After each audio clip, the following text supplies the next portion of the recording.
कर्नाटक के पूर्व डीजीपी की हत्या से मची पूरे राज्य में सनसनी। हर किसी के मन में ये ख्याल आ रहा है कि क्यों अपने ही बन गए अपनों के दुश्मन और कर दी बेरहमी से हत्या। पुलिस के मुताबिक पूर्व डीजीपी के बेटी कीर्ति और पत्नी पल्लवी के अलावा कोई नाम नहीं उजागर हुआ है, लेकिन कुछ अनसुलझी कहानी ऐसी भी है जो अभी समाज में उजागर नहीं हुई है। जब इन्हीं कहानियों में वारदात की सच्चाई छुपी हुई है। कुछ रोशनी इस बात पर भी डालते हैं कि पूर्व डीजीपी की हत्या कैसे हुई। कुछ समय पहले डीजीपी की पत्नी से उनका विवाद हुआ। इसके बाद प्रेम प्रकार अपनी गाड़ी में बैठे और अपनी बहन के घर चले गए। उनकी बहन भी तलाकशुदा है और एक निजी कॉलेज में प्रोफेसर है। रविवार की दोपहर उनकी बेटी वहां पहुंची और ओम प्रकाश को मना करके घर ले आई, लेकिन घर पहुंचने के बाद पूर्व डीजीपी ओम प्रकाश और पत्नी पल्लवी के बीच विवाद और बढ़ गया और पल्लवी ने 8 से 10 बार चाकू भोंककर ओम प्रकाश की जान ले ली। पल्लवी ने चाकू से उनके सीने, पेट व हाथ पर जोरदार वार किया, जिससे पूरे घर में खून ही खून नजर आ रहा था।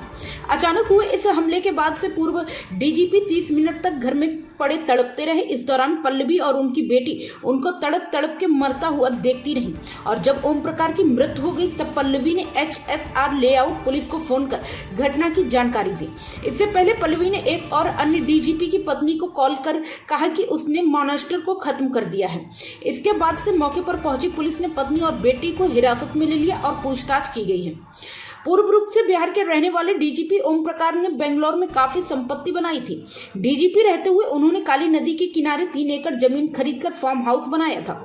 इसके अलावा उन्होंने अन्य संपत्ति उन्होंने अपनी पत्नी और बेटी के नाम बनाई थी। अब सवाल ये उठता है कि ऐसी क्या वजह थी कि ओम प्रकाश की अपनी पत्नी और बेटी उनकी जान की ही दुश्मन बन गई। इसका जवाब उनकी पत्नी ने IPS family court of group में दिया। लिखा कि मेरे पति मुझे और मेरी बेटी को बड़ी प्रताड़ित कर रहे थे। वो अक्सर बंदूक तान कर देते थे और मेरी बेटी को जान से मारने की धमकी देते थे। लेकिन सूत्रों की माने तो यहाँ कहानी कुछ और है। पूर्व डीजीपी ओम प्रकाश का एक और फार्म हाउस दाम दिल्ली में है जो उन्होंने अपनी बहन के नाम कर दिया था, जिसको लेकर घर में अक्सर विवाद बना रहता था। इसी के अलावा पूर्व डीजीपी के पास बेंगलोर में 2 मकान है, जिसमें एक फ्लैट कावेरी जंक्शन स्थित फ्रेस्टी अपार्टमेंट में है, जहां उनकी हत्या हुई। पूर्व डीजीपी के बेटे कीर्तिकेश ने भी घटना की कहानी बताई। उसने अपनी बहन और मां के खिलाफ मुकदमा दर्ज कराते हुए बताया कि ये लोग 1 हफ्ते से उनके पिता को प्रताड़ित कर रही थी और जान से मारने की धमकी दे रही थी, जिसकी वजह से उनके पिता घर छोड़कर बुआ सरिता के घर चले गए। इसके बाद से उस बहन कीर्ति वहां पहुंची और पिता को मनाकर घर ले आई। कीर्ति केस के मुताबिक 20 अप्रैल की शाम को उसे कर्नाटक में जाना पड़ गया था। इस दौरान उसके पिता की हत्या हो गई।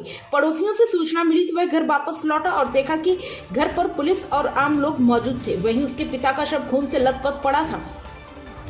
पुलिस सूत्रों के मुताबिक पूर्व डीजीपी एक रंगीन मिजाज ऑफिसर थे। उनका आए दिन घर में झगड़ा रहता था, इसलिए ज्यादा से समय वह अपने फार्म हाउस पर ही गुजारते थे। बताया जा रहा है कि अक्सर इस फार्म हाउस पर हाई प्रोफाइल पार्टियां होती थी। इसमें वो हर काम होते थे जो समाज से वर्जित है।